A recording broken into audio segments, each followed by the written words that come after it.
एक काल कोठरी में एक आदमी चेयर से बंधा पड़ा था। पूरे कमरे में अंधेरा था। बस एक छोटा सा बल्ब लैंप उस आदमी के सिर के ऊपर जला हुआ था, जिससे उसकी शक्ल देखी जा सकती थी। उस आदमी के कपड़ों का रंग लाल हो चुका था, खुद उसी के खून की वजह से। कुछ काले कपड़े पहने हुए लोग उसे लगातार बिना किसी रहम के मारे जा रहे थे। वहीं कुछ और लोग वैसे ही काले कपड़े पहने हुए हाथों में काफी एडवांस वेपन्स लिए उस आदमी को घेर कर खड़े थे। उस आदमी की सांसें अनस्टेबल चल रही थी।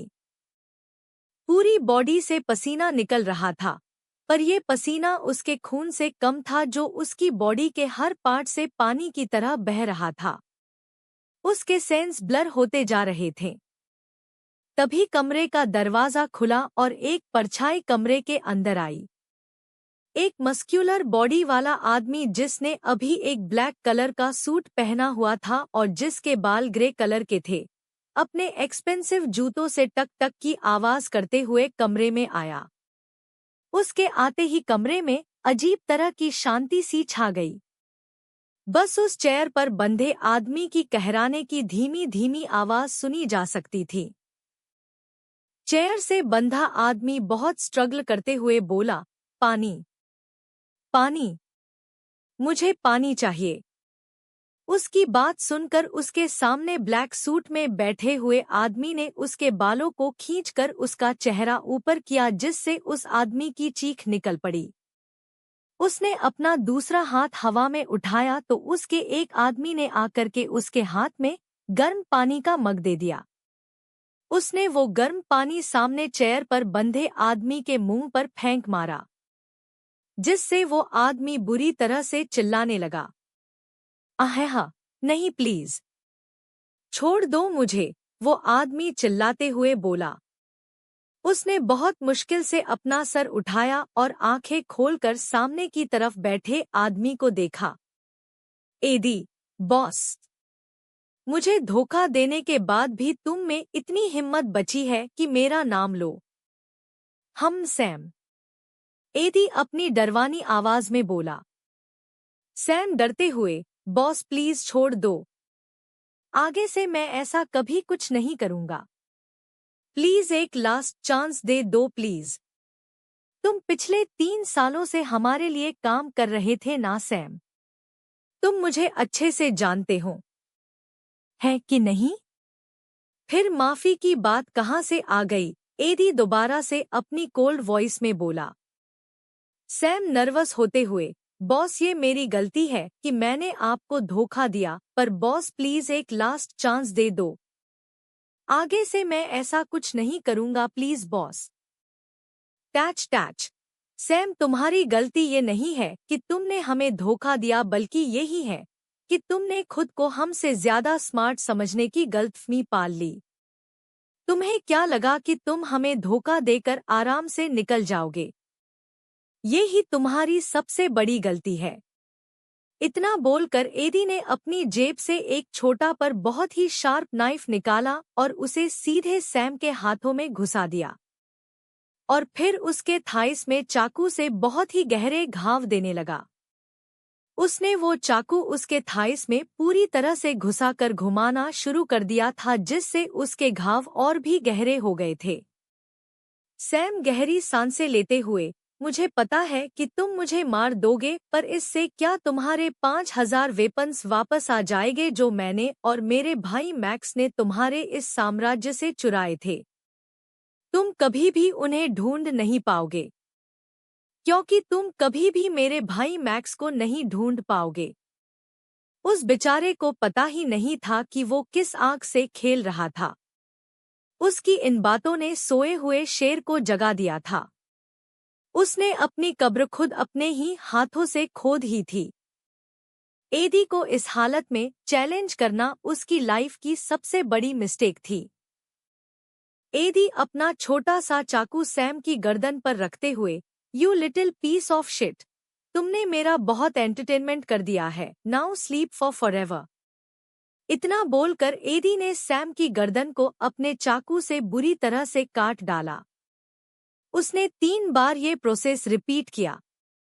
फिर उसने अपनी जेब से अपना रुमाल निकाला और अपने चाकू को अच्छे से साफ करके उसे वापस अपनी जेब में रख लिया।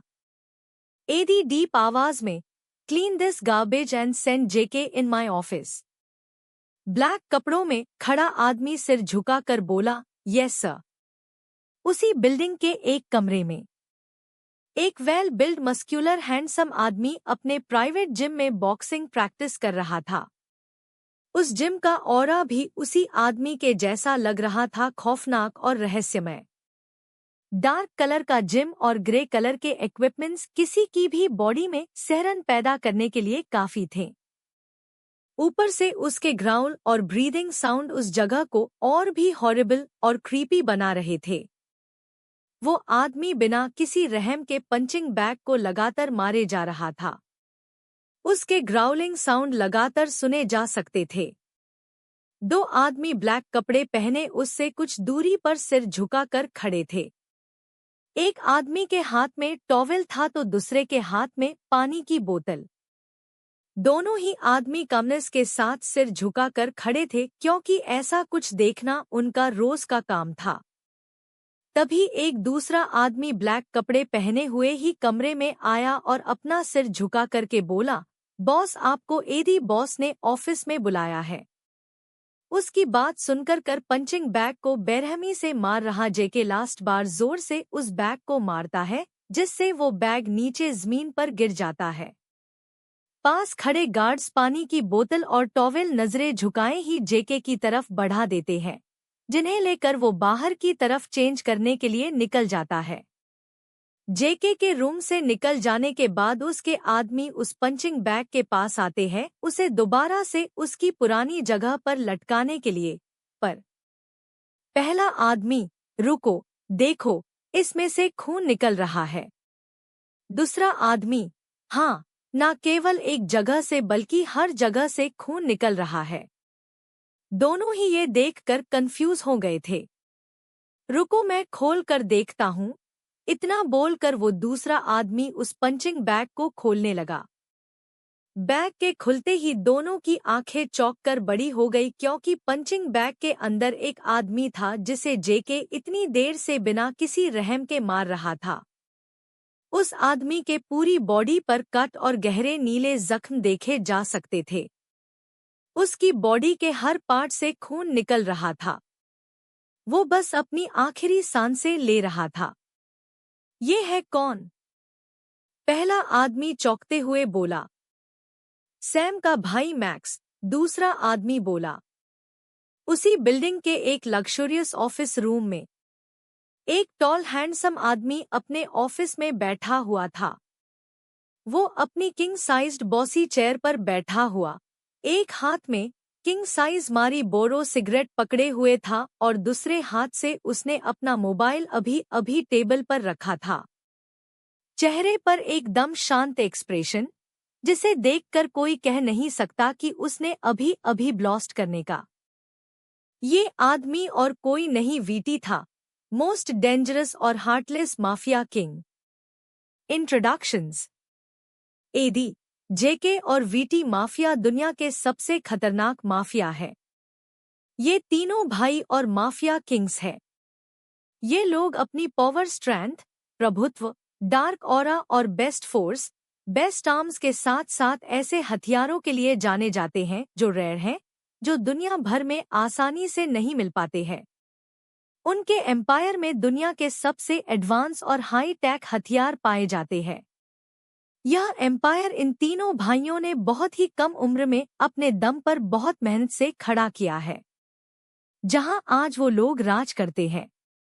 ये तीनों ही भाई बहुत ही कोल्ड हार्टेड और रूड है। इन तीनों की एक नज़र ही किसी की भी बॉडी में सिहरन पैदा कर सकती है। ये लोग जो चाहते हैं उसे हासिल कर ही लेते हैं।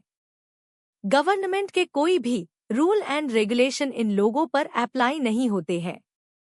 बहुत सारी खुफिया एजेंसियों को इन लोगों को पकड़ने के लिए लगाया हुआ है, पर आज तक किसी के हाथ कोई भी सुराग नहीं लगा है।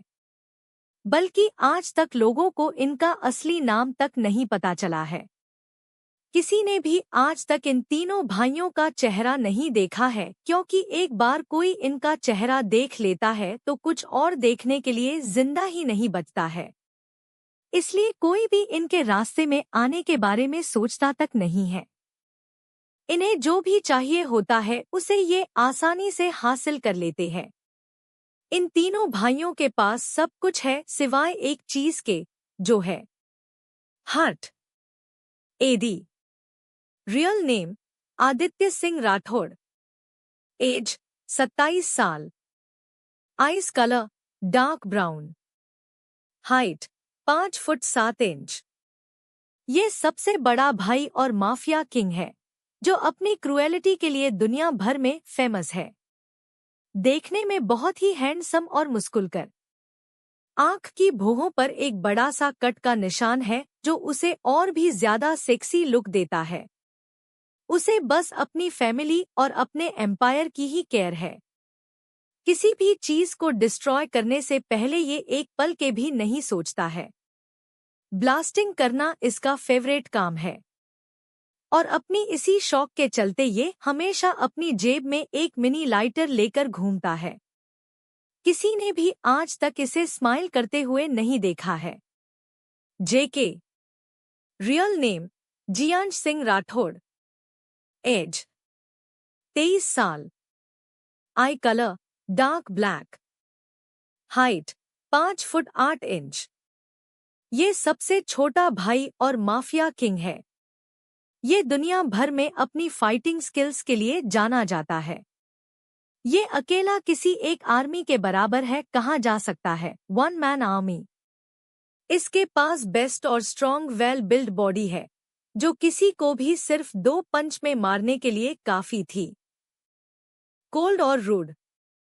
अपने परिवार से बहुत प्यार करता है और अगर किसी ने उनकी तरफ आंख उठाकर देखा तो वो जेके का सबसे खतरनाक रूप देखने के लिए भी जिंदा नहीं बचते।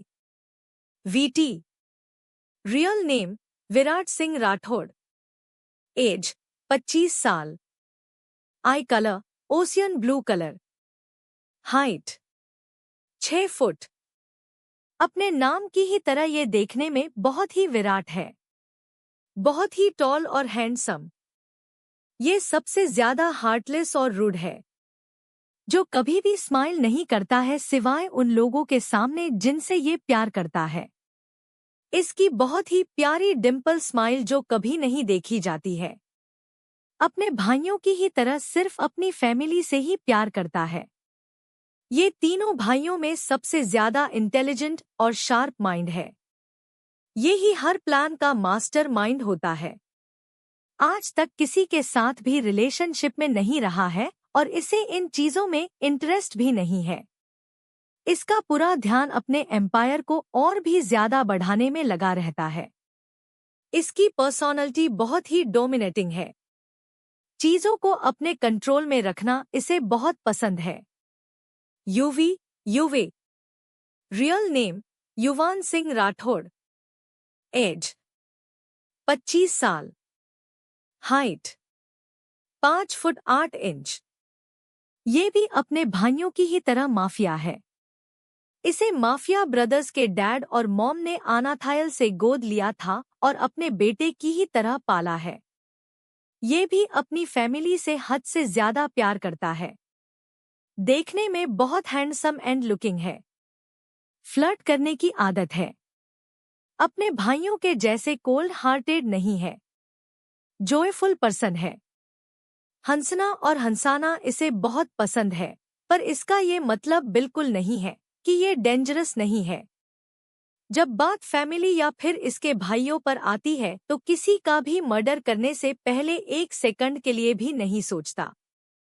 कुछ समय बाद ऑफिस रूम में उन लोगों ने अचानक ही मीटिंग प्लान कर ली है, जबकि अभी पिछले हफ्ते ही तो मीटिंग हुई थी। ये लोग क्या प्लानिंग कर रहे हैं? यूवी कंफ्यूज और थोड़ा सा परेशान होते हुए बोला। वीटी क्लैम डीप आवाज में बोला, अगर मुझे तुम्हारे क्वेश्चन का आंसर पता होता तो वहां जाने का क्या ही मतलब रह जाएगा। फिर भी हमें अलर्ट रहना चाहिए, यूवी परेशान होते हुए बोला। वीटी अपनी चेयर से उठा और पास वाले टेबल के करीब जाकर एक ग्लास में कुछ ड्रिंक डालकर सिप लेते हुए वापस अपनी चेयर पर आकर बैठ गया। तुम्हें पता है क्या यूवी? तुम अकेले हो हम सब भाइयों में जो हर बात का इतना स्ट्रेस और टेंशन लेते हो, जिसकी कोई जरूरत ही नहीं है। अंडरस्कोर अपनी डीप आवाज में बोला। तभी रूम का दरवाजा खुला और एडी एंड जेके अपने डेंजरस ओरा के साथ रूम में एंटर हुए। एडी जाकर वीटी के बगल में रखी अपनी हेड चेयर पर बैठ गया और जेके टेबल के पास जाकर अपने लिए ड्रिंक बनाने लगा। एडी स्मर्क करते हुए बोला, क्योंकि इसके पास दिल है और ये ड्रिंक भी नहीं करता। अंडरस्कॉर के हाथों में ड्रिंक का ग्लास घुमाते हुए अपने भाइयों के पास आया। यूवी एक गहरी सांस लेते हुए, हाँ, है मेरे पास दिल और ये बेस्ट चीज है जो मेरे पास है। हम लोगों के पास सिर्फ 20 मिनट है, इसलिए तुम लोग जल्दी से तैयार हो जाओ। चारों माफिया ब्रदर्स ने अपनी अपनी गन उठा ली जिस पर उन्हीं के नाम का सिंबल भी बना हुआ था। चारों भाई अच्छे से जानते थे कि आज होने वाली मीटिंग में कुछ तो गड़बड़ है, क्योंकि पिछली मीटिंग सिर्फ एक हफ्ते पहले ही हुई थी। माफिया वर्ल्ड के रूल्स के अकॉर्डिंग उनका ये मीटिंग अटेंड करना जरूरी था।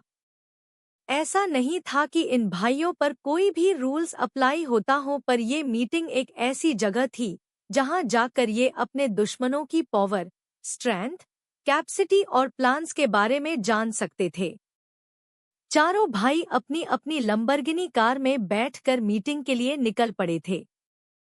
तभी यूवी के फोन पर कॉल आया कि अब मीटिंग की जगह बदल दी है, जो शहर से 3 घंटों की दूरी पर थी। 3 घंटे के बाद वो लोग उस जगह पहुंच चुके थे। एडी, वीटी, जेके और यूवी चारों अपनी कोल्ड और डेंजरस ऑरा के साथ मीटिंग रूम में पहुंच चुके थे।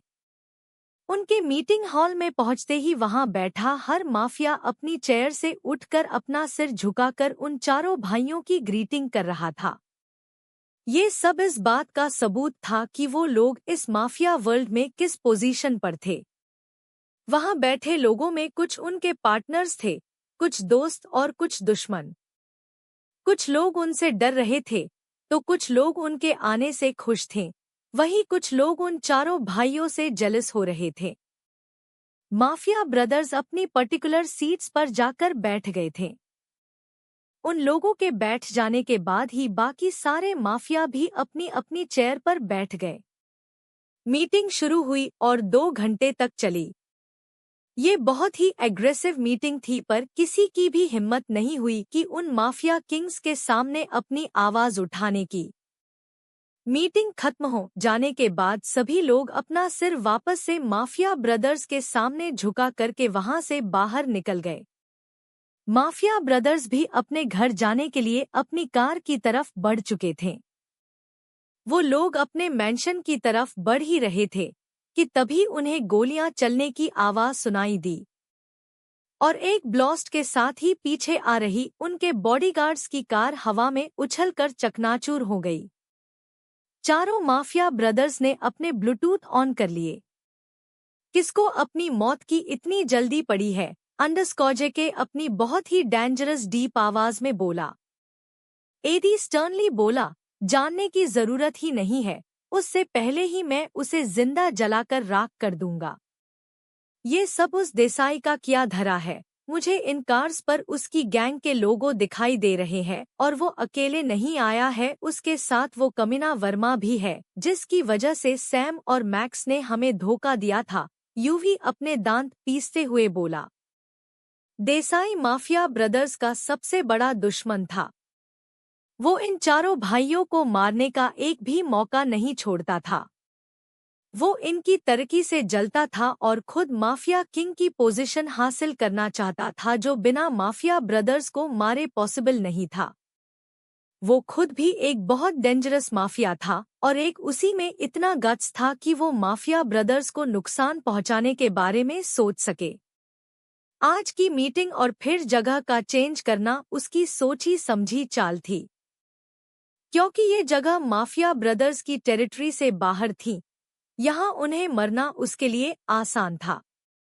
इसलिए वो खुद आज मीटिंग अटेंड करने नहीं आया था और यहाँ घात लगाकर बैठा था। देसाई माफिया ब्रदर्स का सबसे बड़ा दुश्मन था। वो इन चारों भाइयों को मारने का एक भी मौका नहीं छोड़ता था। वो इनकी तरक्की से जलता था और खुद माफिया किंग की पोजीशन हासिल करना चाहता था, जो बिना माफिया ब्रदर्स को मारे पॉसिबल नहीं था।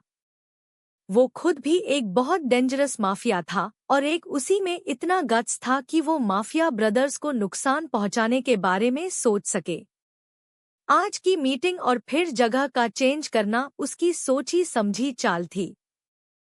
क्योंकि ये जगह माफिया ब्रदर्स की टेरिटरी से बाहर थी, यहाँ उन्हें मरना उसके लिए आसान था। इसलिए वो खुद आज मीटिंग अटेंड करने नहीं आया था और यहाँ घात लगाकर बैठा था। उसे इसकी कीमत चुकानी पड़ेगी। आज उसका चैप्टर हमेशा के लिए बंद हो जाएगा। अंडरस्कोर अपनी डीप आवाज में स्टर्नली बोला। गाइस रुको, पहले अपनी कार से बाहर की तरफ देखो, यूवी चिंता करते हुए बोला। माफिया ब्रदर्स ने बाहर की तरफ देखा तो सामने उनके दुश्मन गैंग की पूरी आर्मी फोर्स बहुत डेंजरस हथियार लिए हुए पूरी सड़क पर फैले हुए थे। वो लोग बहुत ही ज्यादा संख्या में थे। तुम क्या दिखाना चाहते हो यूवी? क्या अब हमें इस चूहे से डरना पड़ेगा जो अपने बिल से बाहर निकलना भी नहीं जानता? अंडरस्कॉजे के गुस्सा करते हुए बोला। इन सभी को तो आज मैं अकेला ही जला डालूंगा। अंडरस्कोराड अपनी काम आवाज में बोला, जो सबसे ज्यादा डेंजरस थी। मैं इन लोगों को दिखना नहीं चाहता था कि मैं कौन हूं, पर आज इन्हें दिखाना ही पड़ेगा कि इनकी क्या औकात है। इतना बोलकर वीटी अपनी गन को लोड करके कार का दरवाजा खोलने लगता है। नहीं वीटी, दरवाजा मत खोलना, यूवी चिल्लाते हुए बोला। तुम्हें हो क्या गया है यूवी? तुम क्या चाहते हो कि हम लोग यूं ही कायरों की तरह यहाँ बैठे रहे? अंडरस्कॉजे के यूवी पर गुस्सा होते हुए बोला। गाइस पहले मेरी बात ध्यान से सुनो। मैंने तुम्हें बाहर उनकी आर्म फोर्स को देखने के लिए नहीं कहा था। पहले ध्यान से सारी जगह देखो। यूवी की बात सुनकर माफिया ब्रदर्स अपनी कार से बाहर की ओर देखने लगते हैं। देखो, मुझे पता है कि तुम लोगों को इस बात से कोई फर्क नहीं पड़ता है, पर यह जगह फाइट के लिए ठीक नहीं है। यहाँ पर कितने सारे आम लोगों के घर हैं। अगर हम लोगों ने यहाँ पर फाइट स्टार्ट की तो ना जाने कितने परिवार बर्बाद हो जाएंगे। और तुम ये अच्छे से जानते हो कि ये सब मॉम और डैड को बिल्कुल पसंद नहीं है। इस देसाई के बच्चे ने जानबूझकर ये जगह चुनी है। यूवी शांत आवाज में बोला। मुझे परवाह नहीं, मैं पीछे नहीं हटने वाला। अंडरस्कोर सीरियस आवाज में बोला।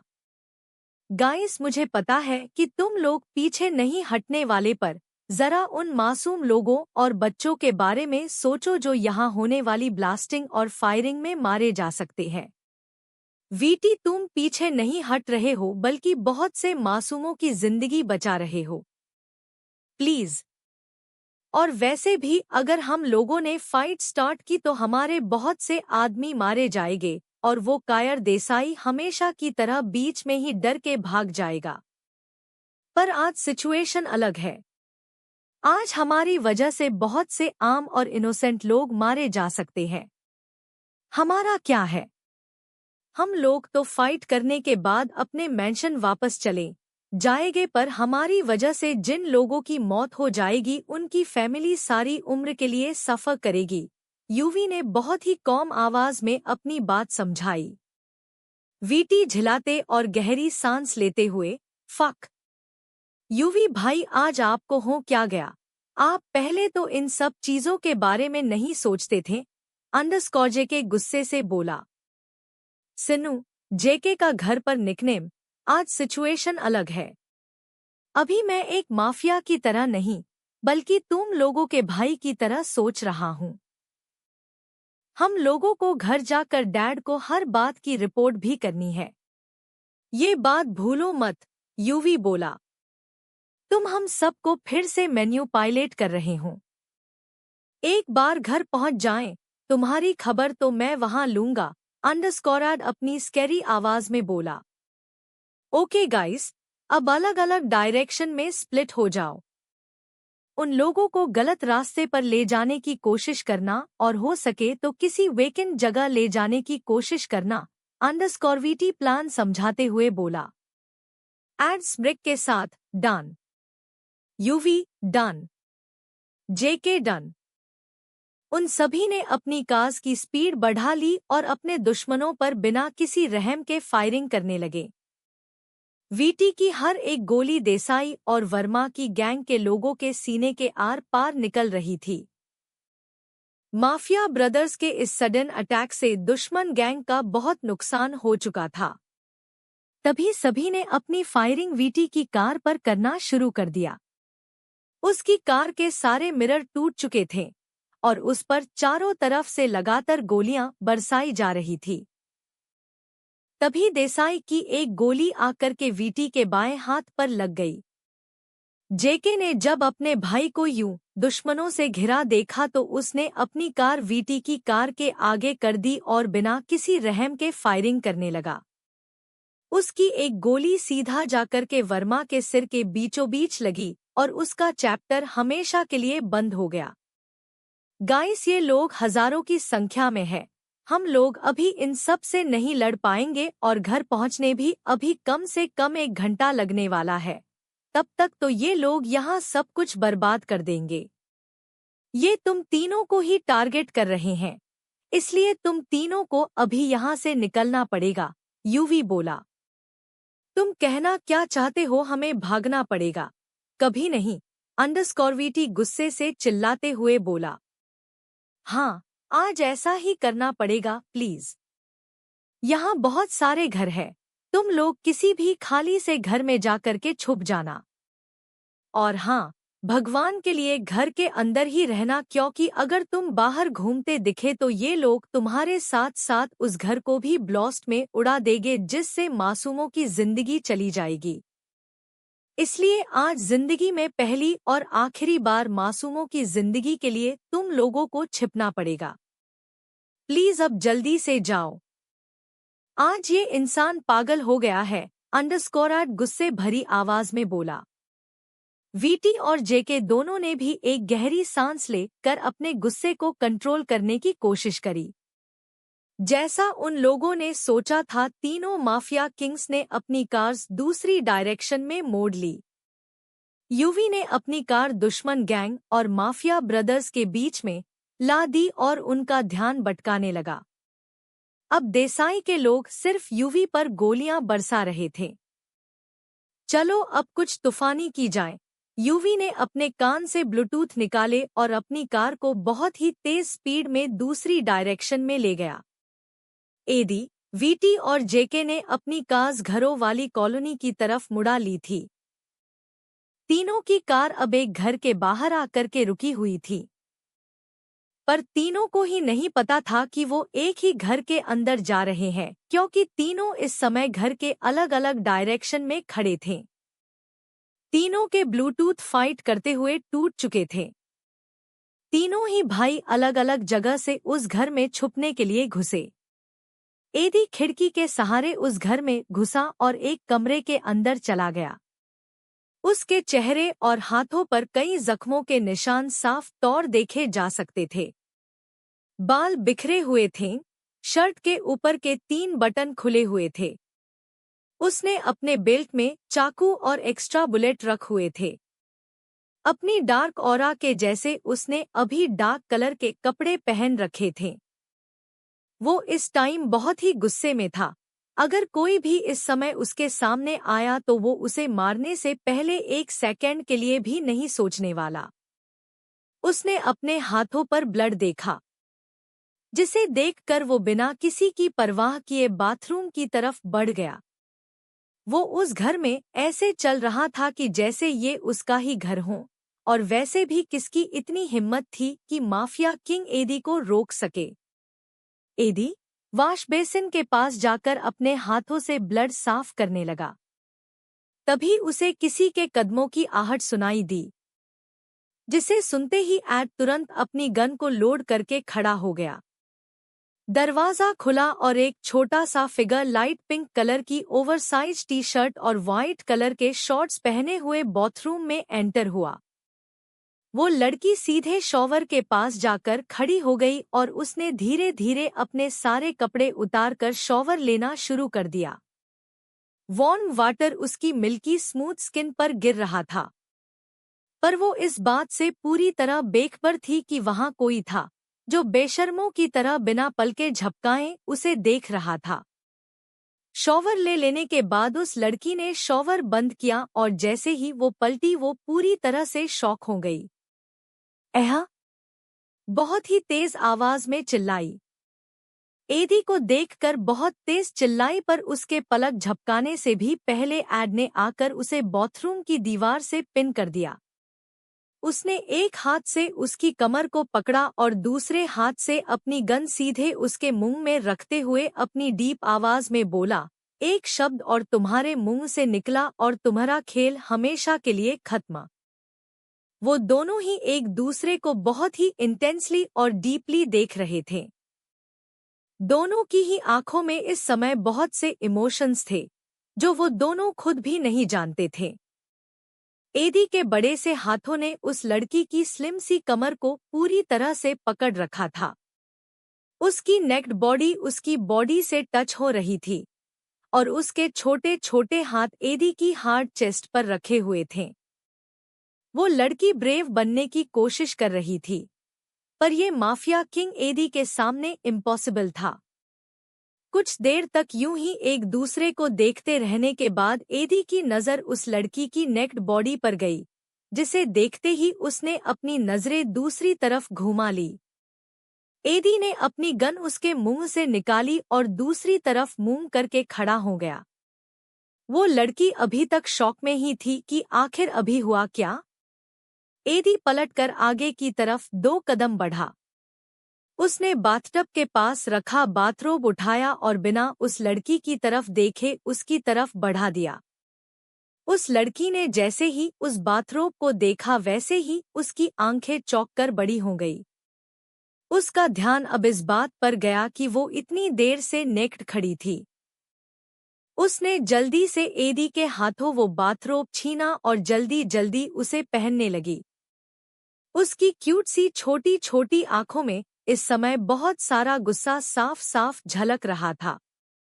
कुछ सेकंड बाद एडी दोबारा से उस लड़की की तरफ पलटा, पर उसके ऐसा करते ही एक ठंडे पानी से भरी हुई बाल्टी उसके मुंह पर आ गिरी, जिससे उसके सारे कपड़े भीग गए। एड की आंखें गुस्से से लाल हो चुकी थी, पर इससे पहले कि वो उस लड़की की इस हरकत पर कोई रिएक्ट कर पाता, उस लड़की ने उस पर बाथरूम में रखा सारा सामान फेंकना शुरू कर दिया। तुम चोर, लुच्चे लफंगे कहीं के, पर्वर्ट, बुरे आदमी, तुम्हारी हिम्मत कैसे हुई मेरे कमरे में घुसने की। इतना बोलकर उस लड़की ने अपनी शैम्पू की बोतल उठाकर एडी पर दे मारी, जो सीधा जाकर उसकी नाक पर लगी। तुम बिल्ले जैसे शक्ल के आदमी, तुम्हें क्या लगा तुम मेरे घर पर चोरी करने आओगे और मैं तुम्हें जिंदा जाने दूंगी? आज तो तुम्हारी मौत पक्की। तुम रुको, तुम्हें तो मैं बताती हूँ। इतना कहकर उस लड़की ने दोबारा से पानी की बाल्टी एडी के मुंह पर दे मारी। उसने अपना पूरा बॉडी लोशन एडी के बालों में उड़ेल दिया। उसके हाथ में जो भी चीज आ रही थी वो उससे एडी को मारे जा रही थी। उस लड़की का गुस्सा अब नेक्स्ट लेवल पर पहुंच चुका था। तुम्हारी हिम्मत कैसे हुई, रेपिस्ट कहीं के। इतना बोलकर वो एडी के पास गई और उसकी टांगों के बीच में एक जोरदार किक मारी। वो अपने छोटे छोटे हाथों से एडी के बालों को बिना किसी रहम के खींच रही थी। एडी के एक हाथ में गन थी और दूसरे हाथ से अपने मेन पार्ट को पकड़ रखा था, जहां अभी अभी उस लड़की ने किक मारी थी। उस लड़की ने बहुत मुश्किल से धक्के देकर एडी को बाथरूम के बाहर धकेला। अचानक ही एडी का पैर स्लिप हुआ और वो वहां रखे मुलायम बेड पर जा गिरा। इस वजह से उसके हाथ ने गन छूटकर ड्रेसिंग टेबल के पास जा गिरी। उस लड़की ने जब एदी को अपने बेड पर देखा तो वो भी बेड पर चढ़कर वहां रखे हुए पिलो से एदी को मारने लगी। पर उस बेचारी लड़की को पता ही नहीं था कि वो किस आग से खेल रही है। जिसे वो एक मामूली चोर समझ रही थी, वो तो माफिया वर्ल्ड का सबसे खतरनाक माफिया किंग था। एदी का गुस्सा अपनी चरम सीमा पर पहुंच चुका था, पर फिर भी ना जाने क्यों वो इस छोटी सी लड़की को नुकसान पहुंचाने के बारे में सोच नहीं रहा था। बहुत हुआ, अंडरस्कोर गुस्से से चिल्लाते हुए बोला। एड ने उस लड़की का हाथ जोर से पकड़कर उसे एक ही झटके बेड पर गिरा दिया और खुद उसके ऊपर आ गया। उसने अपने एक हाथ उसके दोनों हाथों को पकड़ लिया और दूसरे हाथ से उसकी जॉ को बहुत ही टाइटली और हार्शली पकड़ा। एड बहुत ही ज्यादा गुस्सा था क्योंकि आज तक किसी की हिम्मत नहीं हुई थी कि उसकी आंखों में भी देख सके, और यहाँ इस लड़की ने कुछ ही मिनटों में अपनी सारी हदें पार कर दी।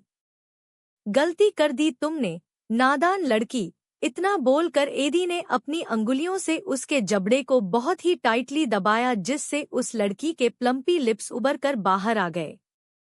उसने अपनी अंगुलियों से उसके सॉफ्ट गालों को बहुत ही हार्शली मसला, जिससे उस लड़की की खूबसूरत आंखों से मोती जैसे आंसू लुढ़क कर उसके गालों पर आ गए। उस लड़की की आंखों में आंसू को देखकर एदी को अपने दिल में अजीब सा दर्द महसूस हुआ। वो बहुत गुस्सा था, पर ना जाने क्या था इस लड़की में जो उसे वीक बना रहा था। एड ने अपनी पकड़ ढीली करी और उस लड़की के ऊपर से उठकर खड़ा हो गया। वो लड़की पूरी तरह से डर चुकी थी। वो जल्दी से उठकर दरवाजे की तरफ भागी। तब तक एदी ने अपनी गन को नीचे से उठा लिया था और उस लड़की के दरवाजा खोलने से पहले ही उसने उसे दोबारा पकड़कर दरवाजे के पास वाली दीवार से पिन कर दिया। कोशिश भी मत करना, अंडरस्कोर अपनी डेंजरस आवाज में बोला। छोड़ो मुझे, वो लड़की हकलाते हुए बोली। मैंने कहा छोड़ो मुझे, वरना मैं चिल्लाऊंगी। वो लड़की एदी की ग्रिप से अपने हाथों को छुड़ाने की कोशिश करते हुए बोली। करके तो देखो, अंडरस्कोर ने अपनी गन उठाई और उस लड़की की चिन के नीचे लगा दी।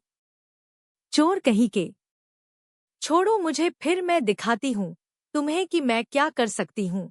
उस लड़की ने ब्रेव बनने की कोशिश करी। तुम मुझे पहले ही बहुत कुछ दिखा चुकी हो बेबी, अंडरस्कोर स्मर्क करते हुए बोला। एदी की बात सुनकर उस लड़की का चेहरा शर्म से लाल हो गया।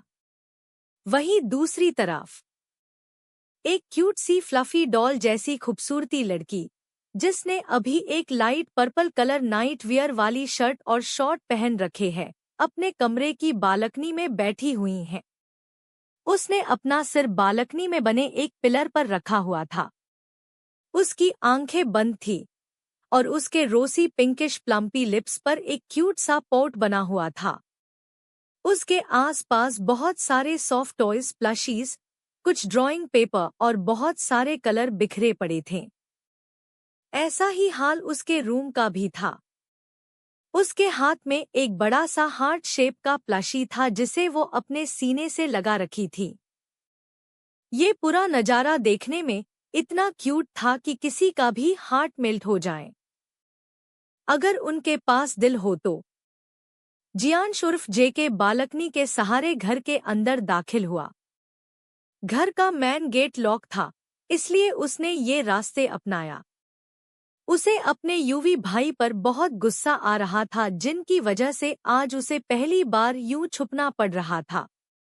जेके बालकनी में चढ़ा और अंदर आया, पर अचानक से उसकी नज़र बालकनी में सो रही उस एथेरियल ब्यूटी पर गई, जो मूनलाइट में आंखें बंद करके चैन से सो रही है।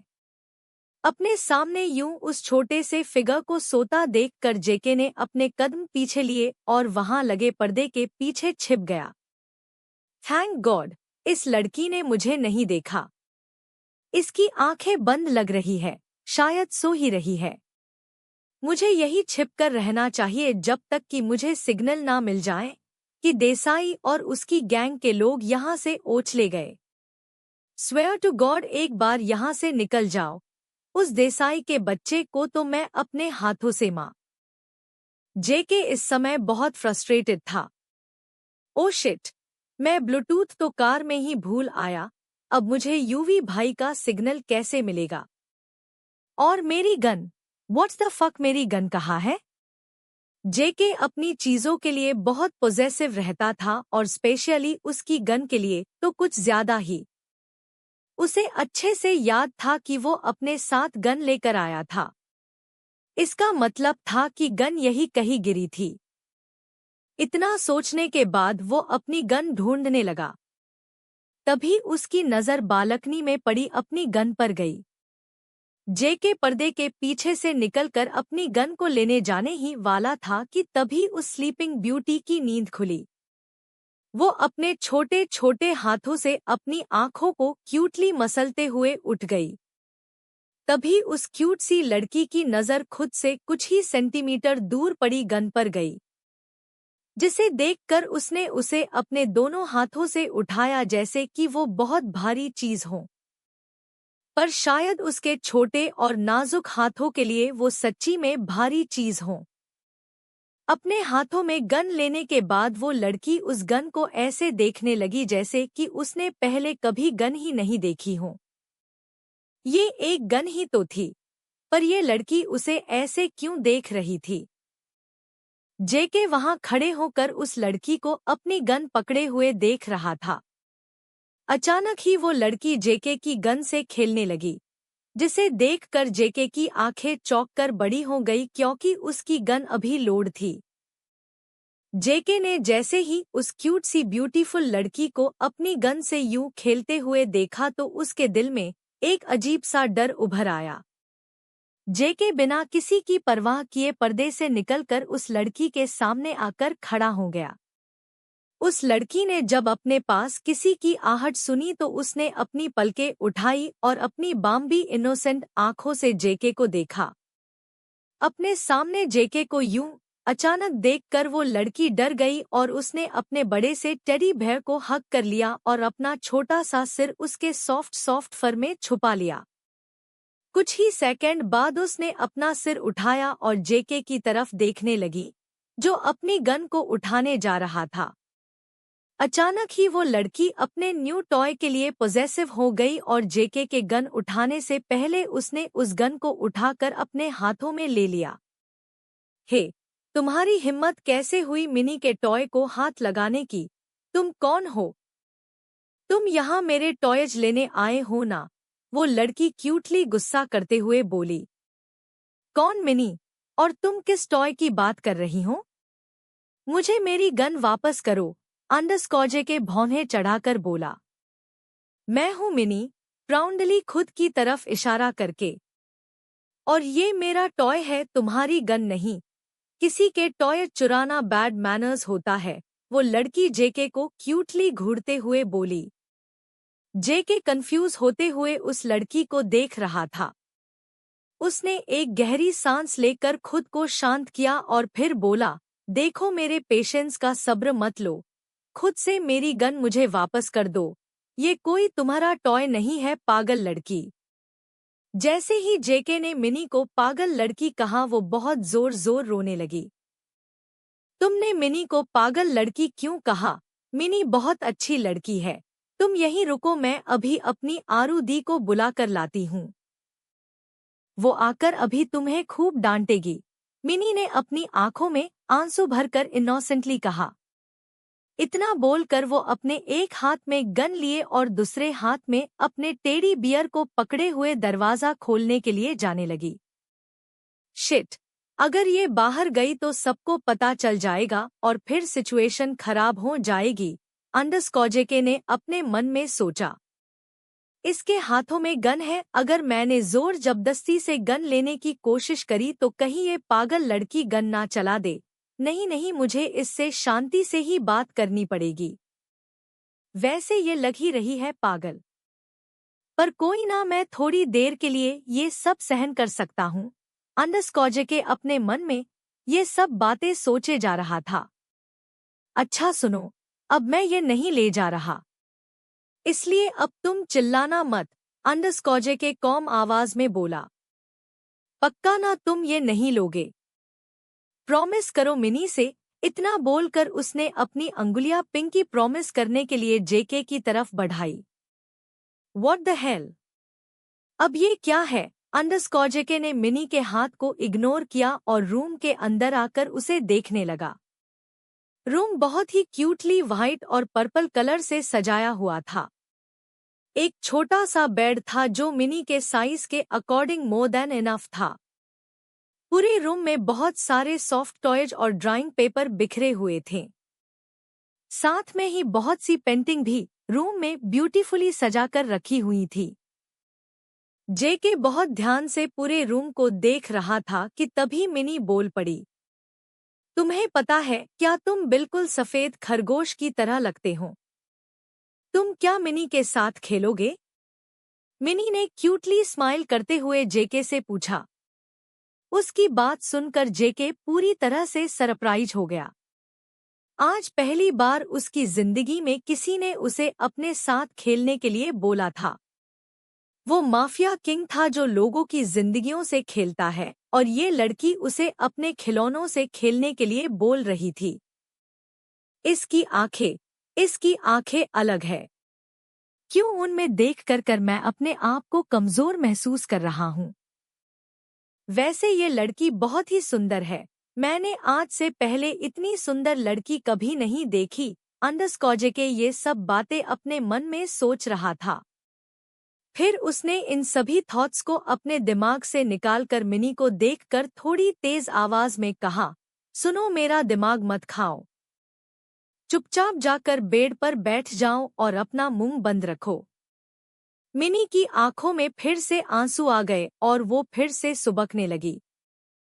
उसकी बात सुनकर जेके पूरी तरह से सरप्राइज हो गया। आज पहली बार उसकी जिंदगी में किसी ने उसे अपने साथ खेलने के लिए बोला था। वो माफिया किंग था जो लोगों की जिंदगियों से खेलता है, और ये लड़की उसे अपने खिलौनों से खेलने के लिए बोल रही थी। इसकी आंखें अलग है। क्यों उनमें देखकर मैं अपने आप को कमजोर महसूस कर रहा हूँ। वैसे ये लड़की बहुत ही सुंदर है। मैंने आज से पहले इतनी सुंदर लड़की कभी नहीं देखी। जेके ये सब बातें अपने मन में सोच रहा था। फिर उसने इन सभी थॉट्स को अपने दिमाग से निकालकर मिनी को देखकर थोड़ी तेज आवाज में कहा, सुनो, मेरा दिमाग मत खाओ। चुपचाप जाकर बेड पर बैठ जाओ और अपना मुंह बंद रखो। मिनी की आंखों में फिर से आंसू आ गए और वो फिर से सुबकने लगी थी, जिसे देखकर जेके अपनी आंखों को रोल करते हुए बोला, हे ऊपर देखो। जेके की बात सुनकर मिनी ने अपनी आंखें उठाकर इनोसेंटली उसकी तरफ देखा। अब रोना मत। अगर तुम चुप रहोगी तो मैं तुम्हें कुछ नहीं करूंगा। पर मिनी का रोना चालू ही रहता है। जेके एक बड़ी सी आह भरते हुए, अच्छा क्या चाहती हो तुम? मिनी के साथ खेलो। मिनी क्यूटली पलके झपकाते हुए बोली। इतना बोलकर मिनी ने जेके का हाथ पकड़ा और उसे अपने साथ बेड पर बिठा लिया। फिर खुद के पास रखें उस बड़े से टेडी बियर को जेके की गोद में रख दिया और फिर उठकर अपना पिंक कलर का कोम्ब भी लाकर जेके के हाथों में देते हुए क्यूटली बोली, तुम जोजो के बालों को कंघी करो, ओके? तब तक मैं जाकर मेरी बॉर्बी को लाती हूँ। फिर तुम और मैं हम दोनों मिलकर बार्बी को बौथ दिलाएंगे, ठीक है? जेके को अभी तक यकीन नहीं आ रहा था कि वो क्या कर रहा है। उसके एक हाथ में वो टेडी बियर था और दूसरे में ये बच्चों वाला पिंक कलर का कोम्ब, और मिनी उसकी गन को हाथ में लिए वहां से जा चुकी थी। जेके बहुत ही ज्यादा मुश्किल से खुद का गुस्सा शांत कर रहा था। वो बार बार खुद को तसल्ली दे रहा था कि ये सब बस थोड़ी देर के लिए, फिर सब ठीक हो जाएगा। तभी मिनी रूम में एक बड़ी सी बॉर्बी डॉल को हाथ में लिए आई और बेड पर आकर जेके के बगल में बैठ गई। मिनी ने अभी शर्ट पर एक छोटा सा हार्ट शेप का ब्रोच लगा रखा था, वैसा ही एक ब्रोच उसने जेके के जैकेट पर भी लगा दिया।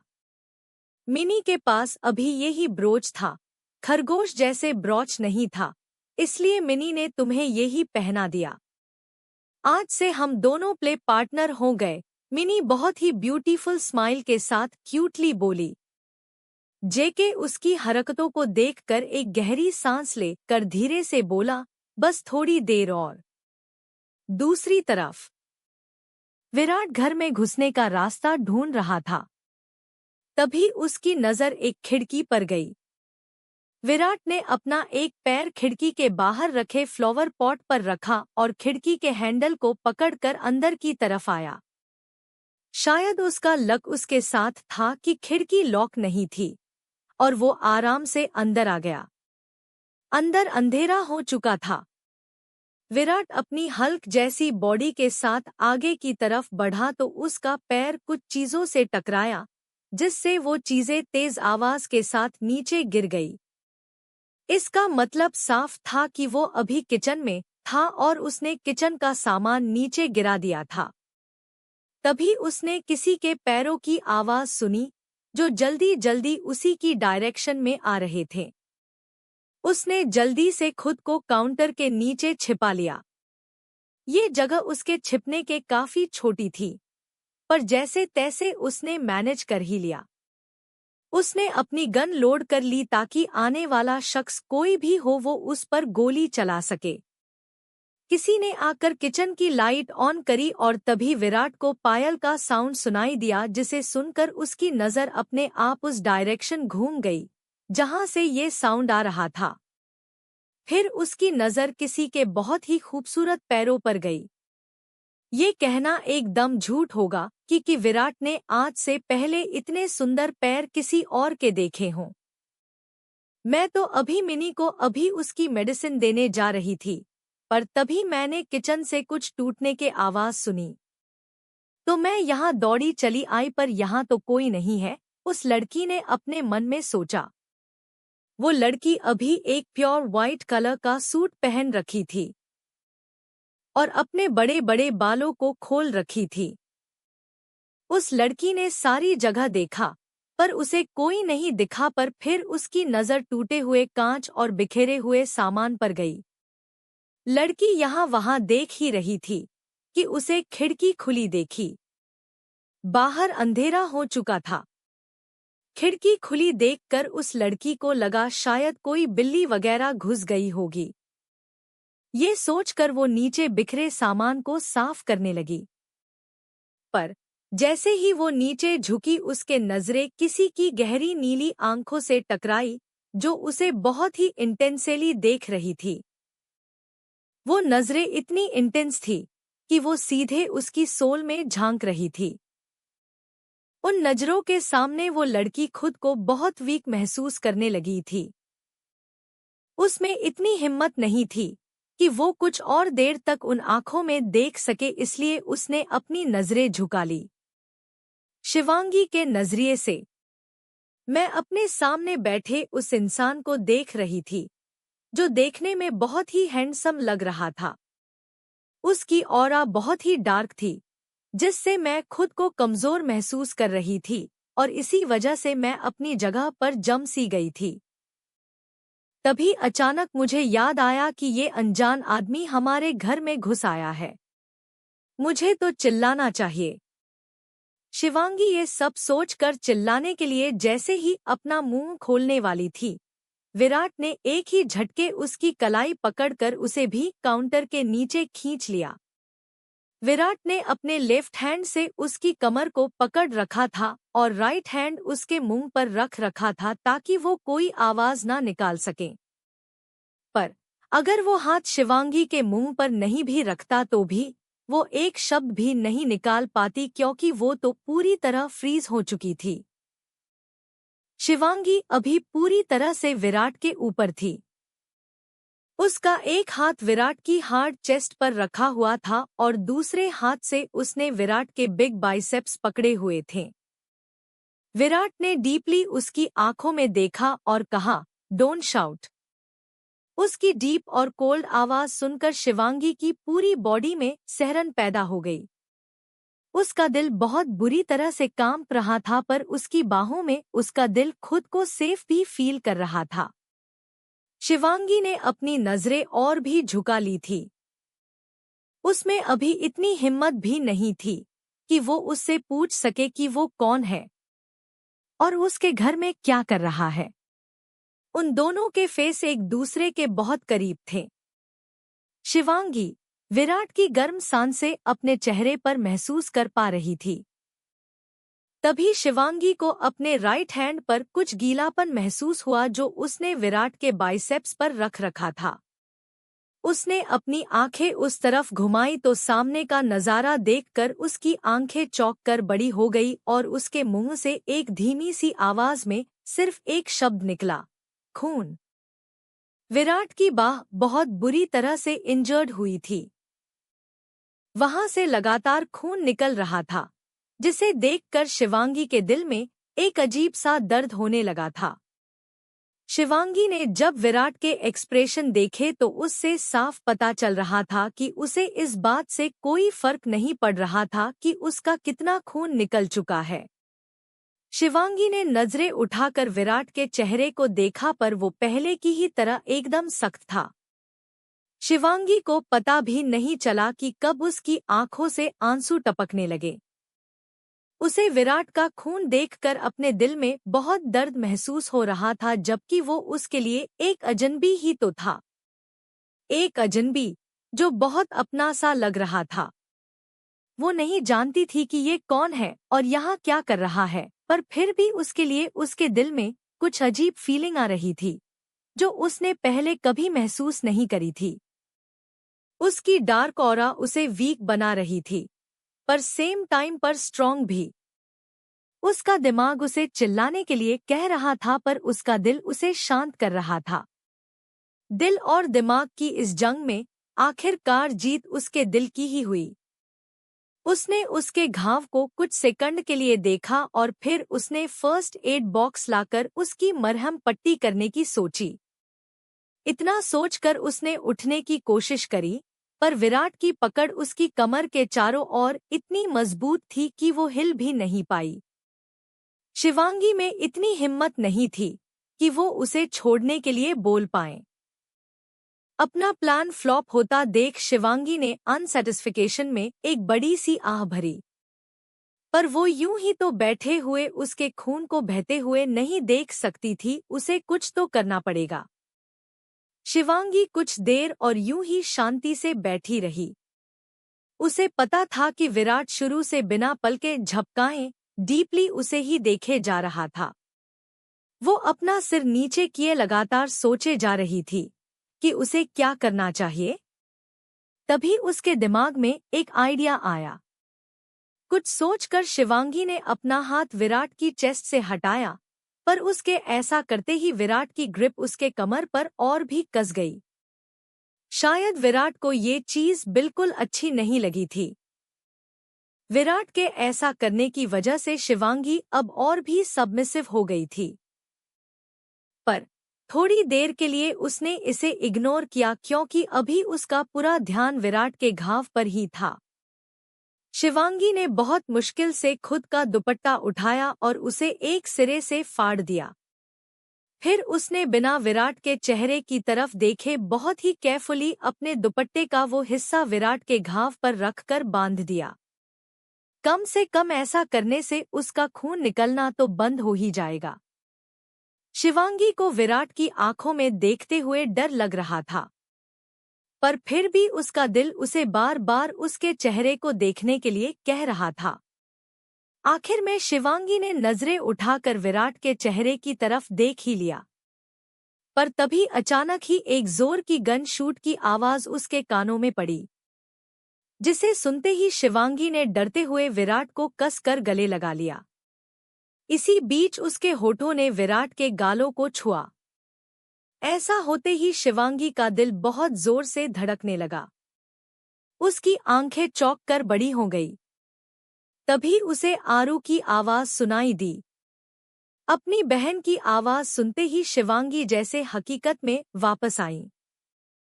वो जल्दी से काउंटर के नीचे से निकलकर खड़ी हो गई और बाहर लिविंग रूम की तरफ बढ़ने लगी। पर एक बार फिर उसे उस अनजान अजनबी को देखने का मन किया। शायद अब ये आखिरी बार था। ऐसा सोचकर उसने पलटकर विराट की तरफ देखा, पर वहां अब कोई नहीं था। शिवांगी नहीं जानती थी कि ये सही है या गलत, पर वो एक आखिरी बार उस अजनबी को